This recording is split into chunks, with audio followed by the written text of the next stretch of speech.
Hey, and welcome to another episode of Back from the Future. Now today we're going to be doing an unboxing video on this motherboard that we've got here, which is an X79 Lga 2011 motherboard.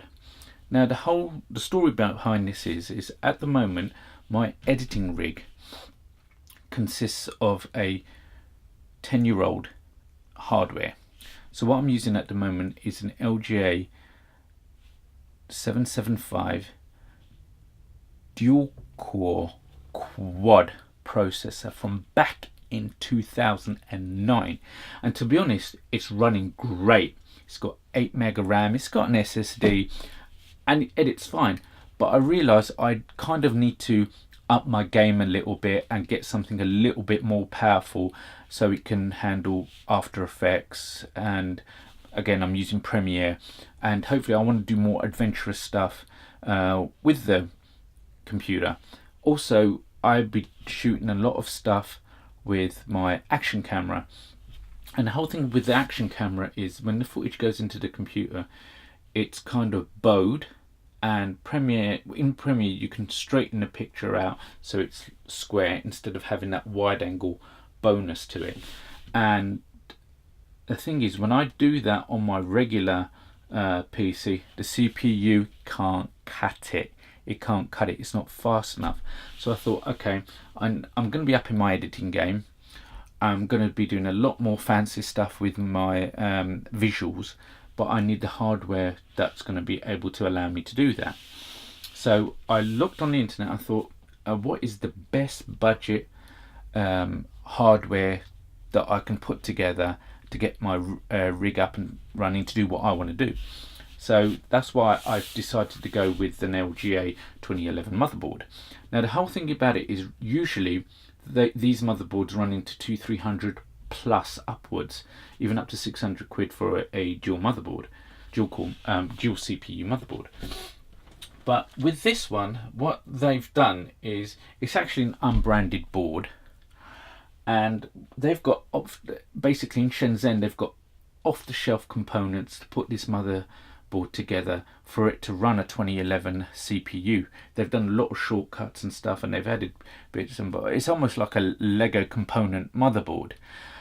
So what we're going to do in this video is an unboxing, and then in the subsequent videos we're going to do a editing PC build with this motherboard. And so let's not waste time and get onto the unboxing video.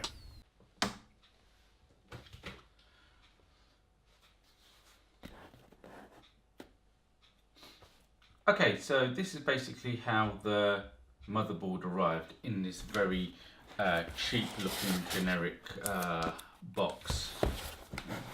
As you can see, not quite to the quality standards of something like Gigabyte or Asus, 8-bit, Foxconn. Everything about this is built to a price. When you open it, you get all this bubble wrap. You get an Intel, what it says, manual that says Intel X79 user manual. I would be interested to know how much involvement Intel themselves actually had in the development of this board. I'm under the impression, and it's only just an impression, it was zero. You get a couple of SATA cables, which is very generous of them. Rear I/O plate. A driver disc.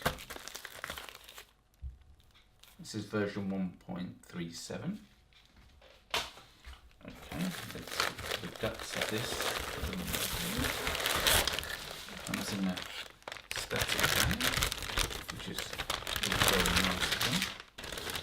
Now you might have seen other reviews regarding this motherboard, and one thing that jumps out at me are the heat sinks that they've added for the VRM. Right, so let's have a look at this board. Let's start from the back. Okay, so you've got 8 USB 2 ports plus 2 USB 3 ports. You've got connectors for your sound, microphone, and I guess the ones around. Ethernet port. You've got PS2 connection for keyboard and mouse. If you turn it around, you've got two PCI 1 connectors. You've got one times 16 connector. We don't know if this is version 2 or 3. This motherboard will allow you to put 4 DDR. It's got 4 DDR4 slots, dual channel. It claims it can take a maximum of 64 gigabytes, and it can also take server RAM as well, ACC memory. The other thing it has 4 Sata ports, 3 Sata 2s and 1 Sata 3. So these Sata 2s will have a maximum throughput of 3 gigabytes a second, and that would have 6 gigabytes a second. Now, also you'll notice that you'll need a battery for the CMOS. It doesn't ship with a lithium battery.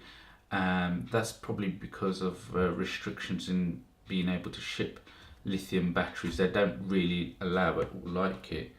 And you can see this thing shakes as well. It's not very well mounted to the motherboard at all. Now, what's interesting is these heat sinks look very nice for the VRMs. Let's turn it over.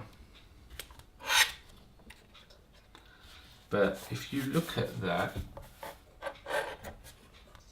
let's see if I can get up close. These screws are put in very, very dodgy. I don't know if the camera can pick it up, but the screws aren't put in very well at all. They're like twisted at an angle, and I wonder, oh my gosh, look how loose that is. Oh my gosh, look at that, the screw even came off in my hand. That's not very good. I'll have to carefully screw that back in, but it kind of like goes in at a funny angle. It doesn't even screw down straight. That's obviously been an afterthought. People have obviously complained about it, and they've looked at how they could attach a heatsink. Oh my god, it's very bad. Let's look at this heatsink a lot closer.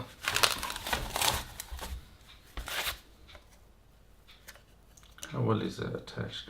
Well, it does shake a lot, and it looks very loose on one side. What we'll do when we hook this motherboard up, we'll see how hot the VRM's got and how good it is at cooling. But you know, I think this them adding the heatsink was an afterthought, and they've not implemented it very well. The heatsink looks very nice, but how well a job it does, I mean, it's got a thermal pad that runs across, but how well are they making contact with the VRMs is, you know, the big question. I hope you enjoyed today's unboxing video.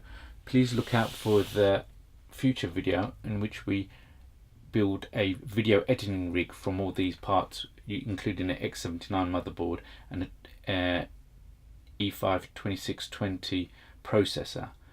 And without further ado, thank you for watching today's show. If you enjoyed what you saw, you can smash the like button. Please subscribe, leave a comment.